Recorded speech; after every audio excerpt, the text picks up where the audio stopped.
사랑하고 축복합니다. 여주 동행 바나바 라이프 오늘의 여바라 시간입니다.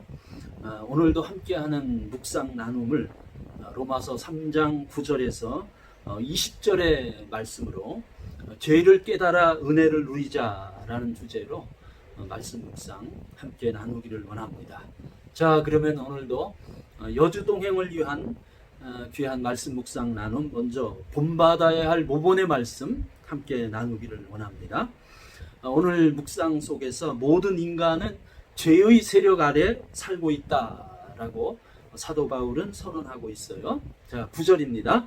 그러면 어떠하냐? 우리는 나으냐? 결코 아니라. 유대인이나 헬라인이나 다 죄 아래 있다고 우리가 이미 선언하였느니라. 하나님의 율법을 맡은 유대인, 그리고 당대의 세계적인 문화의 주역인 헬라인, 그리고 우리라는 대명사로 소개되는 그리스도인, 그 누구도 죄의 세력, 죄의 지배, 그리고 죄의 저주 아래서 자유로울 수 없고, 그리고 의로울 수 없다는 것입니다. 특별히 우리는 나으냐라고 지금 사도 바울은 우리 자신을 가리켜서, 우리 그리스도인을 가리켜서 스스로 묻고 있습니다. 역시 더 나으냐? 이게 사람들의 심리입니다. 세상 사람들은 더 나은 것을 찾습니다. 그래서 물건을 고를 때도 더 나은 것을 고르고요. 그리고 사람을 찾을 때도, 지도자를 세울 때도 결국은 나 사람들이 그렇고 그렇지만은 덜 악한 사람 혹은 더 착한 사람을 선택하려고 합니다. 그러나 우리 사람의 선택 기준은 그러할지라도 하나님 앞에서는 이 죄의 관점에서는 그렇지 않다는 것입니다. 자, 10절에서 12절 말씀 또 나눕니다. 기록된 바 의인은 없나니 하나도 없으며 깨닫는 자도 없고 하나님을 찾는 자도 없고 다 치우쳐 함께 무익하게 되고 선을 행하는 자는 없나니 하나도 없도다. 죄의 세력과 그 죄의 저주 아래 있는 상황 속에서는 절대로 거룩함을 찾을 수 없다는 것입니다. 그래서 없다는 말이, 없다는 단어가 5번 반복되고 강조되고 있습니다. 결국 죄의 세력 하에서는 하나님의 뜻을 아는 사람이 없습니다. 그리고 또 하나님을 예배하는 자도 없습니다. 그래서 결국 하나님의 목적에 벗어나 쓸모없는 인간이 됩니다. 특히 하나님에게 소용없고 쓸모없는 존재가 바로 죄의 세력 아래, 죄의 지배 아래에 있는 모든 인생들의 실상인 것을 오늘 우리는 이 말씀 속에서 삶을 대하는 모본의 말씀으로 오늘 하루 삼기를 원하는 것입니다. 자, 다음에는요, 순종해야 할 지시의 말씀 또 나누기를 원합니다. 죄의 세력, 죄의 저주 아래 갇힌 인간은 참 살아있는 숨쉬는 그 자체, 움직이는 우리의 육체 자체가 죄악의 도구라는 거예요. 자, 13절입니다. 그들의 목구멍은 열린 무덤이요 그 혀로는 속임을 일삼으며 그 입에는 독사의 독이 있고. 목구멍은 이 생명을 호흡하는 곳인데 그만 죄의 세력 하에 있기 때문에 그만 사망의 출입구가 되어버렸습니다. 그리고 인간의 혀는 거짓의 도구가 되었고요, 입술에는 이웃을 해치는 독이 그 입술 안에 가득가득 머금고 있는 것입니다.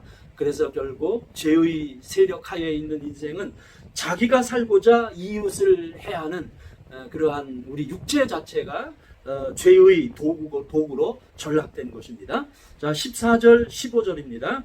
그 입에는 저주와 악독이 가득하고 그 발은 피 흘리는데 빠른지라. 참 우리 그런 말이 있어요. 동일한 이슬을 먹지만 그 이슬을 먹은 젖소는 사람 몸에 유익한 우유를 생산하지만은 독사는 치명적인 독을 만든다라는 말이 있습니다. 죄는 바로 그와 같습니다.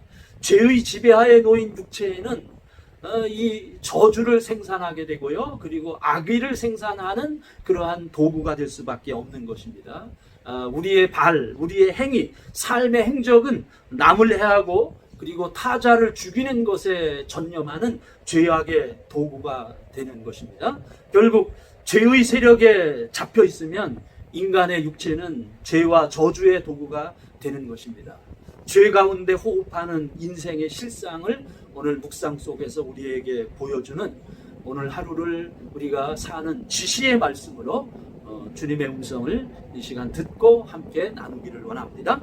자, 그리고 이번에는요, 회개해야 할 말씀 또 함께 나누기를 원합니다. 오늘 묵상 속에서 참 심각한 죄를 오늘 말씀은 우리에게 보여주고 있습니다.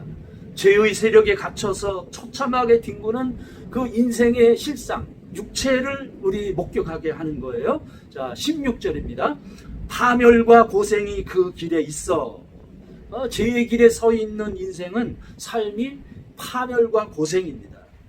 결국 죄는 인생을 무너뜨립니다. 병든 나무는 시련의 바람이 불면 하루아침에 쓰러지듯이 죄는 인생을 그렇게 무너뜨리게 하고, 그리고 죄로 말미암아 우리 인생은 고단한 생애가 펼쳐지게 하는 엄청난 해악이 그 죄성 가운데 우리는 발견할 수가 있는 거예요. 자, 17절 18절입니다. 평강의 길을 알지 못하였고 그들의 눈앞에 하나님을 두려워함이 없느니라 함과 같으니라. 죄의 지배하에 있는 인생은 결국은 평강을 얻질 못합니다.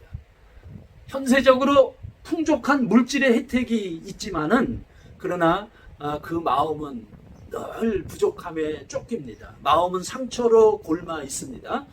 참된 평안은 이 같은 물질이나 환경으로 인해 주어지는 것이 아니라 참된 평안은 관계에서 오는 것입니다. 특히 하나님과의 관계, 더욱이 하나님을 예배하면서 이 땅에 우리 하나님의 사람들은 진정한 평화를 누릴 수가 있습니다. 하나님을 신뢰하며 그를 경외함이 우리가 누릴 수 있는 중요한 평강에 이를 수 있는 길임을 우리는 기억하고, 오늘 묵상 속에 우리의 내면 속에 있는 이 죄를 목격하며 죄를 깨달음으로 말미암아 회개의 문 앞에 서라고 하는 귀한 주님의 음성을 이 시간 듣는 것입니다. 자, 한 가지 더 나누는데요, 붙잡아야 할 약속의 말씀입니다. 그렇게 우리 인생들에게 필요한 것은 하나님이 허락하신 도약의 길이에요. 자, 19절입니다. 우리가 알거니와 무릇 율법이 말하는 바는 율법 아래에 있는 자들에게 말하는 것이니 이는 모든 입을 막고 온 세상으로 하나님의 심판 아래에 있게 하려 함이라.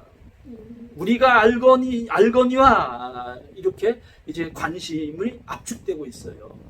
유대인이나 헬라인의 문제가 아닌 우리 문제라는 거예요. 곧 우리 그리스도인 나의 문제입니다. 곧 우리는 우리 자신의 율법적인 자기의로는 결코 죄의 세력, 그리고 더 나아가 하나님의 심판을 극복하지 못한다는 거예요. 오직 율법은 죄를 깨닫게 할 수밖에 없다는 것입니다. 자, 그래서 20절입니다. 그러므로 율법의 행위로 그의 앞에 의롭다 하심을 얻을 육체가 없나니 율법으로는 죄를 깨달음이니라. 결국 율법으로는 죄를 깨닫게만 하는 것입니다.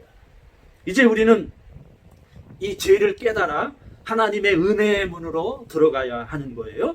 문제는 이 죄를 깨닫지 않고 죄를 판단하고, 그리고 내가 아닌 타자의 죄를 정죄합니다. 그리고 외식하게 돼요. 그 결과로 심판을 피할 수밖에 없음을 오늘 묵상에서 우리를 향해서 경고하고 있습니다. 지금 우리는 나는 어디에 서 있습니까? 믿음의 길에 서 있나요? 은혜의 길에 서 있나요? 아니면 정죄와 외식의 길에 서 있나요? 오늘 말씀을 묵상하며 우리가 죄를 깨달아 은혜를 누리게 하소서라는 주님의 은혜의 길 앞에 내가 이렇게 서 있습니다. 여바라, 여주동행 바나바 라이프 오늘도 계속됩니다. 사랑합니다.